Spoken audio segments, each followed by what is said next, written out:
क्या आपने कभी कुरान मजीद की आखिरी 2 सूरतों पर गौर किया है? सूरतुल फलक और सूरतुल नास। अल्लाह के नबी करीम सल्लल्लाहु अलैहि वसल्लम को इन दोनों सूरतों के जरिए एक अजीम राज सिखाया गया। अगर आप गौर करें तो एक अजीब बात सामने आती है। सूरतुल फलक में 4 चीजों से पनाह मांगी गई और वो चारों कितनी खतरनाक, खौफनाक और तबाह कुन है। अल्लाह फरमाते हैं, कुल आऊदु बिरब्बिल फलक, कह दो मैं पनाह मांगता हूँ सुबह के रब की। और फिर 4 शर बयान किए, तमाम मखलूक के शर से, अंधेरे के छा जाने के शर से, जादू करने वालियों के शर से और हसद करने वालों के शर से। मगर गौर करो, इतनी बड़ी बड़ी चीजों से पनाह मांगी गई और सिर्फ अल्लाह की एक सिफत का वसीला लिया गया, रब्बिल फलक, सुबह का रब। लेकिन जब सूरतुन नास आती है तो वहाँ पनाह सिर्फ एक चीज से मांगी गई, मगर वो एक चीज इतनी खतरनाक है कि उसके मुकाबले में सूरतुल फलक वाली चारों चीजें भी हल्की पड़ जाती हैं।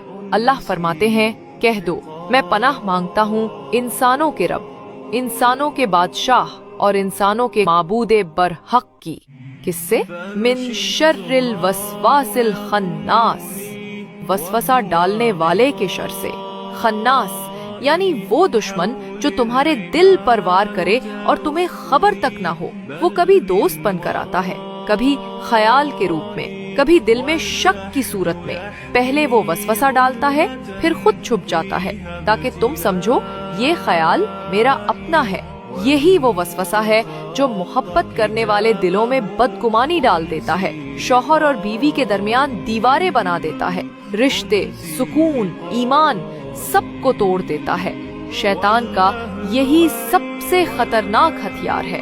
वो तुम्हारे अंदर दाखिल होता है, तुम्हारे दिल पर कब्जा करता है और तुम्हें तुम्हारे ही खिलाफ कर देता है। इसीलिए अल्लाह ने फरमाया, अगर तुम चाहते हो कि तुम्हारा दिल महफूज रहे, तुम्हारे रिश्ते सलामत रहें और तुम्हारा ईमान कायम रहे, तो हमेशा ये दुआ मांगो, कुल आऊदु बिरब्बिन नास, मैं पनाह मांगता हूँ इंसानों के रब की। हर वक्त, हर लम्हा जब वसवसा आए, जब दिल में शक पैदा हो, जब कोई ख्याल तुम्हें तंग करे, तो फौरन पनाह मांगो, क्योंकि वसवसा वो आग है जो मोहब्बतों, नेमतों और ईमान सब कुछ जला डालती है। अल्लाह हमें खन्नास के शर से महफूज फरमाए, हमें अपने जिक्र में जिंदा रखे और हमारे दिलों को वसवसों से पाक रखे।